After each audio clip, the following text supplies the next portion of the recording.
Hello my dear friends, मैं आप सभी लोगों को निहंग इंग्लिश क्लास में फिर से स्वागत करता हूं। तो फ्रेंड्स, आज के वीडियो में हम लोग सीखने जा रहे हैं टेंस। और टेंस में भी सबसे पहले सीखने वाला जो भाग है प्रेजेंट टेंस। और प्रेजेंट टेंस के अंदर 5 सब डिविजन्स होता है। उन 5 सब डिविजन्स में से हम लोग आज सीखने जा रहे हैं प्रेजेंट सिंपल। चलिए, तो हम लोग आज टेंस के अंदर हम लोग जानते हैं 3 डिविजन्स होता है, प्रेजेंट टेंस, पास्ट टेंस और future tense. Present tense, past tense और फ्यूचर टेंस होता है। आज हम लोग सीखने जा रहे हैं प्रेजेंट टेंस। पास्ट टेंस और फ्यूचर टेंस हम लोग बाद में सीखेंगे नेक्स्ट वीडियो में। तो प्रेजेंट टेंस के अंदर 5 सब डिविजन्स होता है, 1 2 3 4 5। Present simple, indefinite tense, present continuous या तो हम लोग इसको प्रोग्रेसिव बोल सकते हैं, प्रेजेंट परफेक्ट और प्रेजेंट परफेक्ट कंटिन्यूअस और प्रोग्रेसिव। कंटिन्यूअस और प्रोग्रेसिव हम लोग बोल सकते हैं। तो इन 5 सब डिविजन्स में से हम लोग आज सीखने जा रहे हैं प्रेजेंट सिंपल।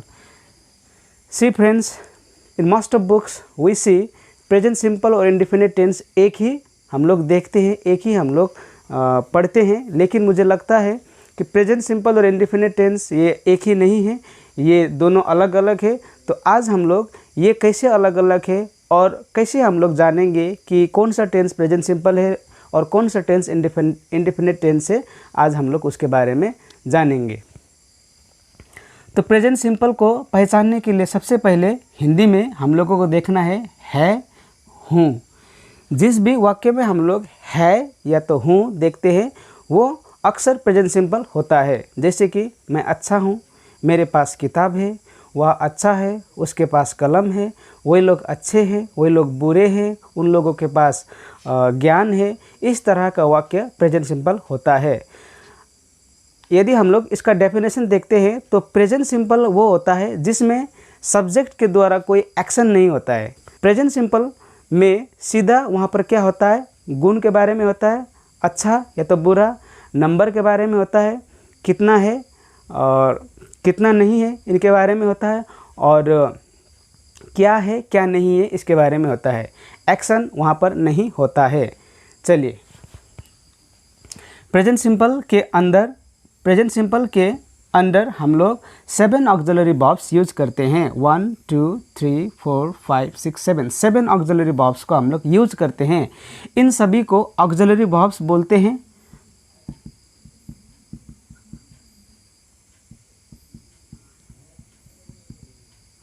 इन सभी को ऑक्सिलरी या तो हेल्पिंग वर्ब बोलते हैं, ऑक्सिलरी या तो हेल्पिंग वर्ब बोलते हैं। लेकिन कभी कभी ये मेन वर्ब के रूप में भी काम करता है। और ये कैसे ऑक्सिलरी वर्ब है, कैसे हेल्पिंग वर्ब है, ये 7 हम लोग जानेंगे। उदाहरण के लिए मैं यहाँ पर लिखता हूँ ही गुड मैं यहाँ पर लिखता हूँ। अब ही गुड का मतलब क्या होता है, वह अच्छा। ही गुड मीन्स वह अच्छा। अब ये वह अच्छा है ये नहीं बोला है, अच्छा था ये भी नहीं बोला है, अच्छा होगा ये भी नहीं बोला है। लेकिन जब मैं यहाँ पर डालूँगा इज, जैसे कि ये डाला तो वह अच्छा है, ही इज़ गुड। ये कैसे हम लोगों को पता चल रहा है, इज के चलते हम लोगों को पता चल रहा है कि वह वर्तमान में अच्छा है, ही इज़ गुड। तो ये क्या हुआ, ये हम लोगों को हेल्प कर रहा है ये टेंस कौन सा सेंटेंस में बोल के हम लोगों को हेल्प कर रहा है। अगर मैं इज के जगह में यहाँ पर मैं लिखता वाज, तो क्या होता है इसका मतलब, ही वॉज गुड, वह अच्छा था। तो अच्छा था कैसे पता चल रहा है, वाज है इसीलिए। अच्छा है कैसे पता चल रहा है, इज है इसीलिए। तो ये सब हम लोगों को क्या करता है, हेल्प करता है। लेकिन it doesn't mean that in every sentence they work as auxiliary verb, sometimes they work as main verb also. तो ये मेन वर्ब के रूप में कैसे काम करते हैं, ऑक्सिलरी वर्ब के रूप में कैसे काम करते हैं, हम लोग जानेंगे। जैसे कि मैंने अभी बताया ऑक्सिलरी वर्ब कैसे यहाँ पर काम कर रहा है। ओके, तो ये 7 ऑक्सिलरी वर्ब को भी यहाँ पर नंबर के वाइज हम लोगों ने क्या किया है, नंबर वाइज हम लोगों ने इसको डिस्ट्रीब्यूट किया है। ये इज सिंगुलर है, S means singular. Okay, S means singular number, मतलब एक वचन के लिए हम लोग लगाते हैं। एम ये भी सिंगुलर एक वचन के लिए। आर प्लूरल बहुवचन के लिए। बहुवचन मीन्स एक से ज़्यादा अगर होता है तो हम लोग वहाँ पर आर लगाते हैं। Has singular, have plural, do plural, does singular. तो जहाँ जहाँ हम लोग पी देख रहे हैं वो सब प्लूरल है। प्लूरल मतलब प्लूरल नंबर के साथ हम लोग के लगाते हैं। तो फ्रेंड्स, अगर आप नए हो इस वीडियो में और आपको प्रॉब्लम हो रहा है सिंगुलर और प्लूरल को लेकर, तो आप मेरे प्रीवियस वीडियो में जाकर चेक कर सकते हो, वहाँ पर आप सीख सकते हो। वहाँ पर मैंने सिंगुलर और प्लूरल नंबर के बारे में बहुत ही विस्तार रूप से समझाया है। ओके, तो आई के साथ यहाँ पर लगता है एम, डू, हैव, और ये ही, सी, इट, नेम, ईटीसी के साथ हम लोग लगाते हैं इज, डज और हैज़। ईटीसी का फुल फॉर्म होता है फ्रेंड्स एटसेट्रा, और ये दे, वी, यू और प्लूरल नेम्स, यहाँ पर भी नेम है, यहाँ पर भी नेम्स है। So please don't confuse here, because here is singular name, here is more than one name. एक से ज़्यादा जब भी नाम आता है तो हम लोग लगाते हैं आर, डू, हैव। ओके, तो ये आई, ही, सी, इट, दे, वी, ये सब पर्सनल प्रोनाउन है। इसके बारे में भी मैंने सेपरेट वीडियो में डिस्कस किया है। अगर आप जानना चाहते हैं पर्सनल प्रोनाउन के बारे में तो आप मेरे प्रीवियस वीडियो में जाकर उसके बारे में भी अच्छी तरह से जान सकते हो।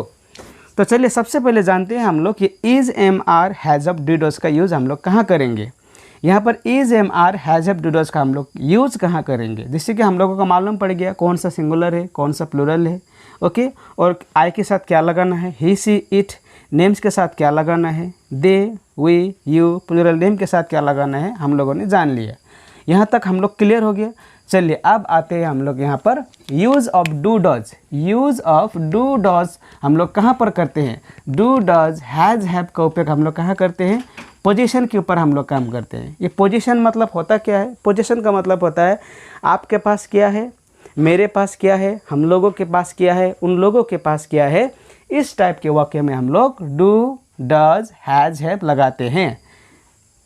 और is, am, are, is, am, are का यूज़ हम लोग कैसे कहाँ करेंगे, क्वालिटी, किसी भी चीज़ के गुण के बारे में जब हम लोग बात कर रहा होता है तो इज़, एम, आर का उपयोग करेंगे।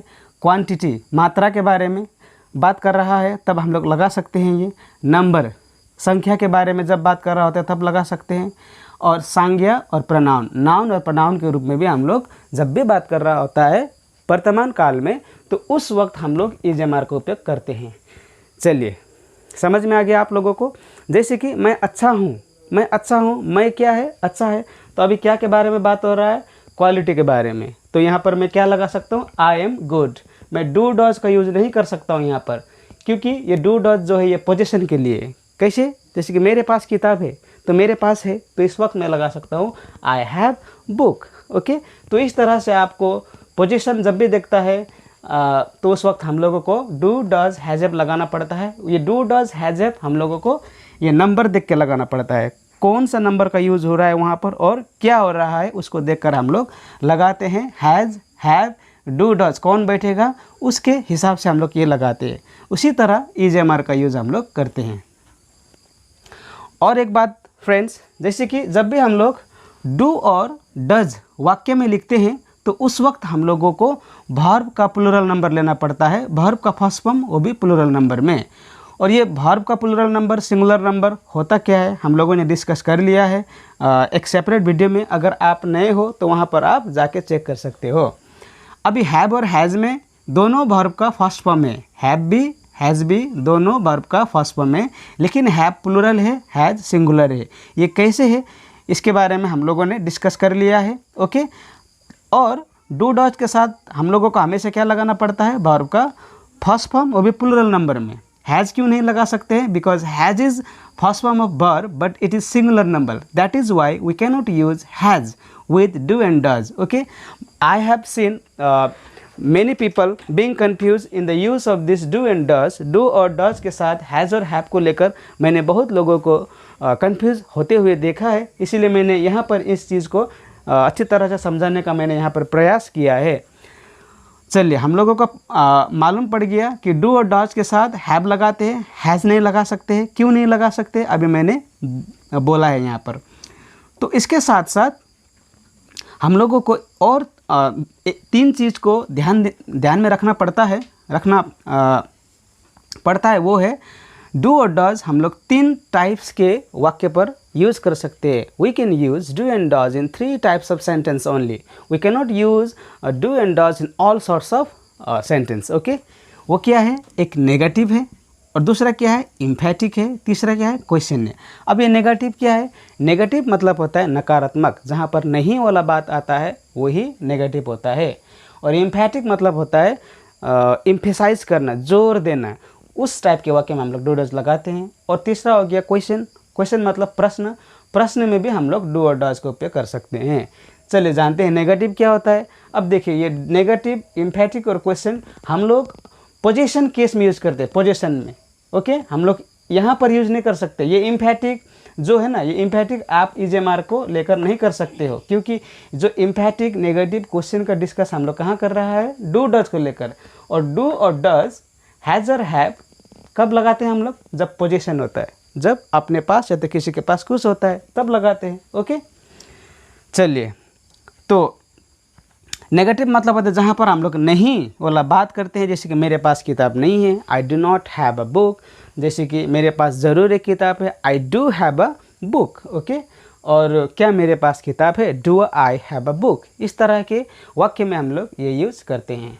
चलिए उदाहरण में आते हैं हम लोग। यहाँ पर एग्जाम्पल में मैंने कुछ यहाँ पर वाक्य लिया है उदाहरण के लिए। चलिए हम लोग जानते हैं, मैं अच्छा हूँ, तो अच्छा क्या है, क्वालिटी के बारे में बात हो रहा है, क्वालिटी। जब क्वालिटी के बारे में बात आता है तो इज़ MR का उपयोग हम लोग करते हैं। अभी आई है तो आई के साथ क्या बैठेगा, what can we use with I in the case of quality, am. Okay, that's why I am good. Similarly मैं बुरा नहीं हूँ, this is what, negative sentence, that's why I am not bad. You have to use here, I am not bad. क्या मैं अच्छा नहीं हूँ, this is question, so in this case you have to write am I not good, क्या मैं अच्छा नहीं हूँ। ओके, यहाँ पर हम लोग व्हाट नहीं लिख सकते हैं, because this is not WH question. See friends, question का बहुत प्रकार होता है, देखा जाए तो 6 types of question are there. तो उन 6 टाइप्स ऑफ क्वेश्चन में जब भी WH के बारे में बात आता है तो हम लोग WH वर्ड लगा सकते हैं। और WH होता क्या है इसके बारे में हम लोग डिस्कस करेंगे। तो अभी ये WH क्वेश्चन नहीं है, ये क्या है, ये येस नो क्वेश्चन है। तो येस नो क्वेश्चन है, इसीलिए हम लोग यहाँ पर वर्ड का उपयोग नहीं कर सकते हैं। तो ये तो हुआ हम लोगों का क्या के बारे में, क्वालिटी के बारे में। अभी यहाँ पर वहाँ खुश है, ये भी क्या है, क्वालिटी के बारे में। क्या क्वालिटी क्या है, क्वालिटी मतलब गुण। अभी वो कैसा है, खुश है। ओके, तो he is happy, he is happy. अब मैंने इज़ क्यों लगाया, क्योंकि अभी देखिए ही के साथ क्या लगाना है हम लोगों को, इज़। और इज़ MR कब लगाते हैं, क्वालिटी, क्वांटिटी, नंबर, नाउन और प्रोनाउन। अभी क्या के बारे में बात हो रहा है, क्वालिटी के बारे में, इसलिए ही इज़ हैप्पी। अब मैं यहाँ पर सी नहीं लगा सकता हूँ, क्योंकि सी मतलब भी वह है, क्योंकि अभी यहाँ पर, वैसे मैं यहाँ पर सी भी लगा सकता हूँ। अभी मैंने यहाँ पर ही लिखा है क्योंकि वहाँ खुश है, यहाँ पर कोई जेंडर के बारे में नहीं बोला गया है, तो यहाँ पर मैं सी भी लगा सकता हूँ। ओके, तो या तो मैं ही या तो मैं यहाँ पर सी बोल सकता हूँ, क्योंकि with this sentence we are unknown which gender is used here, कौन सा जेंडर यहाँ पर यूज हुआ है उसके बारे में हम लोग यहाँ पर अनजान है। तो यहाँ पर मैं ही भी लिख सकता हूँ और सी भी लिख सकता हूँ। तो इज़ मैंने क्यों लगाया, क्योंकि ही और सी with them we can use is if there is the matter of quality। Okay, तो यहाँ पर है वहाँ खुश नहीं है, this is negative. He is not happy, या तो आप बोल सकते हैं she is not happy, she is not sad, this is sad. Okay, वह खुश नहीं है, ही इज़ नॉट सैड और she is not sad, because this is negative. Okay, क्या हुआ, खुश नहीं है, here we have to use is he not happy. देखिए यहाँ पर मैंने लगाया है एम, यहाँ पर लगाया है is, why, because there is subject is he, that's why is, here is subject is I, that's why am हम लोगों ने यहाँ पर यूज़ किया है। तो ये जो एग्जाम्पल्स था, this examples were based on quality, okay, and EJMR। अभी हम लोग आते हैं आर के ऊपर आते हैं हम लोग। आर प्लूरल है, आर क्या है, प्लूरल है। तो दे क्या है, दे भी प्लूरल है। जैसे कि ही क्या था, सिंगुलर था, इसीलिए मैंने इज लिखा। आई क्या था, सिंगुलर था, इसीलिए एम लिखा। अब ये दे क्या है, they is plural, so with plural we have to use plural number of auxiliary verb. So in this case वे लोग भाग्यवान है। भाग्यवान मीन्स व्हाट, अभी यहाँ पर क्या के बारे में बात हो रहा है, यहाँ पर भी क्वालिटी के बारे में बात हो रहा है। तो दे आर फॉर्चुनेट। वैसे भाग्यवान को हम लोग लकी भी लिख सकते हैं और फॉर्चुनेट दोनों लिख सकते हैं। ओके, वे लोग भाग्यवान, अभागा नहीं है, अभागा नहीं है। They are not unfortunate. Fortunate का ऑपोजिट क्या होता है, unfortunate. They are not unfortunate. उसी तरह क्या वे लोग भाग्यवान नहीं है, ये प्रश्न है, yes no question. Are they not fortunate, यहाँ पर आर लिया है, why, because subject is they. यहाँ पर आर है, यहाँ पर इज है, यहाँ पर एम है। Why? Because we know with they we use what? Are in the case of quality. Okay, clear हुआ? तो आइए हम लोग यहाँ पर आप जानते हैं पोजीशन के बारे में। पोजीशन मतलब मैंने अभी बोला है, मेरे पास क्या है, उसके पास क्या है, हम लोगों के पास क्या है। जब हम लोग इस तरह के वाक्य के बारे में डिस्कस करते हैं तो वो हो जाता है आपका पोजीशन। ओके, मेरे पास एक किताब है, आई हैव अ बुक। मैंने यहाँ पर एम नहीं लिखा है, मैंने यहाँ पर एम नहीं लिखा है, जबकि यहाँ पर एम लिखा है कि नहीं? देखिए यहाँ पर बात हो रहा था क्वालिटी के बारे में, मैं क्या हूँ? ओके, अच्छा हूँ, इसीलिए मैंने यहाँ पर एम लिखा। लेकिन यहाँ पर है मेरे पास किताब है, मतलब मेरे पास कुछ है जो मैं किसी को दे सकता हूँ। तो इस यहाँ पर हम लोग क्या के बारे में डिस्कस कर रहे हैं? पोजीशन के बारे में। पोजीशन मतलब क्या होता है? अपने पास या तो किसी के पास कुछ होना। ओके, तो मेरे पास एक किताब है, आई हैव अ बुक। जैसे कि यहाँ पर देखिए, आई के साथ एम, डू, हैव सब लगा सकते हैं, लेकिन according to the situation of sentence, sentence का सिचुएशन को देखकर हम लोग यूज़ करते हैं। तो इस वक्त अभी क्या के बारे में बात हो रहा है? पोजीशन के बारे में। और पोजीशन में हम लोग क्या यूज़ कर सकते हैं? डू और हैव दोनों यूज़ कर सकते हैं। लेकिन मैंने यहाँ पर क्या लिखा है? मेरे पास एक किताब है, आई हैव अ बुक। डू तो नहीं लिखा है मैंने, यहाँ पर डू भी होना चाहिए था, बिकॉज पोजीशन केस में तो डू के बारे में भी तो बोला है ना, क्योंकि डू तो हम लोग आई के साथ यूज़ कर सकते हैं, है कि नहीं? लेकिन मैंने डू यहाँ पर यूज़ नहीं किया है। क्यों नहीं किया है? Because we have just discuss the use of do and does here, right?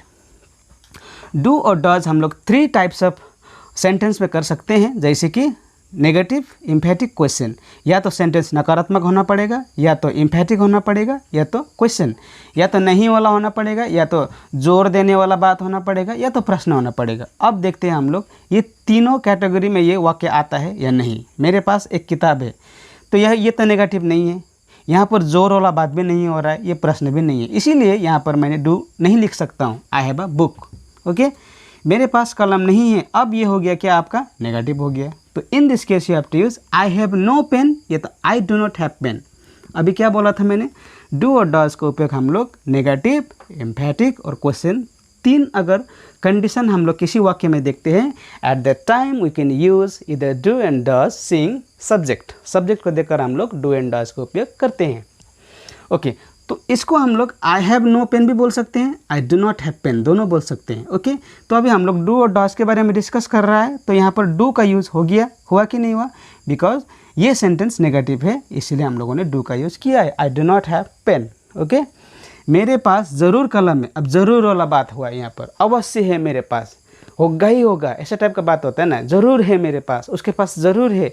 इसमें हम लोग क्या कर रहे हैं? We are emphasizing in this case. Okay, तो जब भी हम लोग किसी सेंटेंस पर एम्फेसाइज करते हैं तो वी कैन यूज़ इधर डू और डज, या तो डू यूज़ कर सकते हैं या तो डज यूज़ कर सकते हैं।